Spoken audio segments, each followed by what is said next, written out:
Hey there everybody, how you doing today? I'm getting ready to show the twisting tape technique.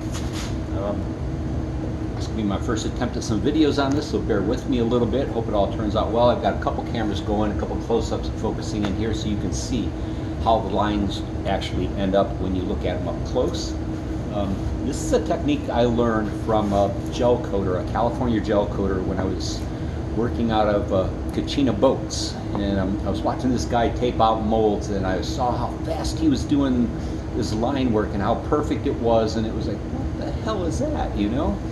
And he showed me this, and I've been amazed. I've showed lots of people this over the years. I don't know who actually knows this and who doesn't, because I always thought it was just a common knowledge, but maybe not so much.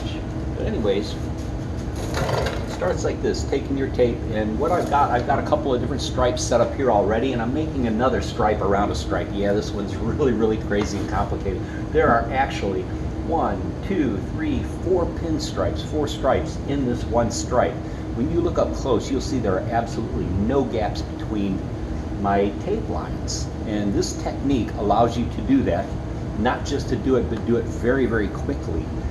Particularly for you guys that do lowrider work and multiple stripe work, this is invaluable. So if you don't know this, you definitely want to learn it. So here, let's get started. Put the piece of tape up. I'm going to start it up to the inside edge of what my mask is. Now what I'm going to do is I'm going to take my tape roll and I am going to twist it into that edge. Now it makes a difference what type of tape you're using, how much it stretches, temperature, thickness of the tape as far as width goes, and how many twists you put to it versus how far you're stretched out. So take time, learn what works for you, and you'll pick this up really quickly. But anyways, how it goes is when you see the tape, when you hold it down in the proper place, it will naturally seat itself right against that bottom edge perfectly, and you can pull a perfect line that fast. And rather than sit here trying to go, oh my God, let me see if I get it straight. So anyhow, this, again, pull the right amount of twist, it will naturally fall right up into that edge. If you miss a little bit, it's so easy just to pick up and move it a hair. But here we go. So it's moving this quickly. One consecutive line went off a little bit, so let's pull and get started again.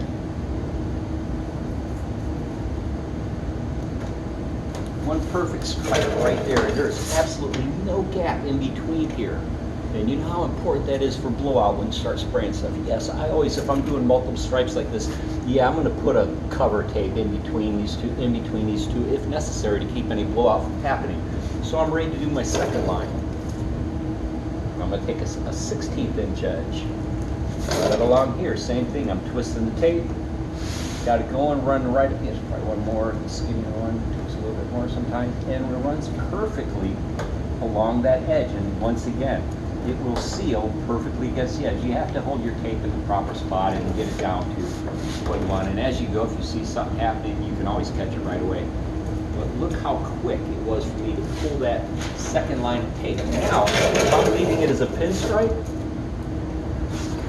oof, I have an absolutely perfect stripe in between here, a perfect width. You cannot go wrong. You start doing that over and over and over again, and just think of the time you save with that and how perfect it is every time. So it doesn't just work on straight lines. I'll also do a demo here where how it follows curved lines. And to start that, let's begin here. So I'm going to go around this corner right here. A couple of you have already chimed in on some of this and told me, and they're onto the fact that if you twist that tape, it's easier to get it around the corner. So knowing when to twist, when to stretch a little bit. Something extremely important when you're doing this technique is don't pull your tape so hard that you're stretching them. That'll make it difficult for that to seat down. Let the tape do all the work for you.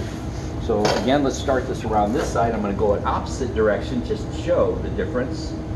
Once again, I've started it up in the corner there. I'm twisting my tape into my edge, right? Hold your tape down, and that's important too, is where you're holding the position. And again, it's falling perfectly into that line. I have absolutely no gap going on between here. I'm going to straighten out a little bit because this is a curve I'm going to take naturally. So I'm taking this one around, pulling it up, matching it up to my next line. So now I've got it up against here. Now going around this corner, this is going to be a tight one with the 1/8 inch, so we'll see how it goes.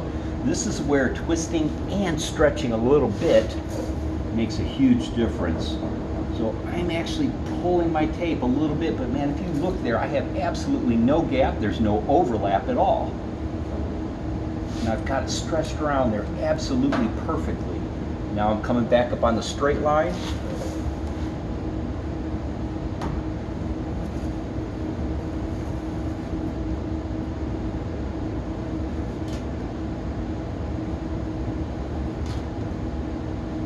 This one I didn't quite twist it right, so here, but anyways, do the right twist, needs a little bit more. Again, I got that perfect line there. I'm going to straighten this one out, and let's pull my next one in. The next one's going to be a 16. By the way, the tape thing, yeah, I know you can do this by hand and hold just the roll itself, but this just makes the tape easier to spin off the roll, so you don't have any start-stop, you don't have any hesitation, and it just makes it smoother and much faster and easier to pull this off. So I recommend the tape thing. They got them all kinds of sizes. So let's go to the next line. Here we go again. Pulling right up to that edge. Stick that one edge down. Okay. I'm twisting my tape into, and with the skinnier tape, I'm going to have a tendency to pull a lot more twists into it. And once again, holding up and down makes a difference. You got to get that right spot. And once you find that right spot, you pull that tape right along. I'm getting up to my curved edges again.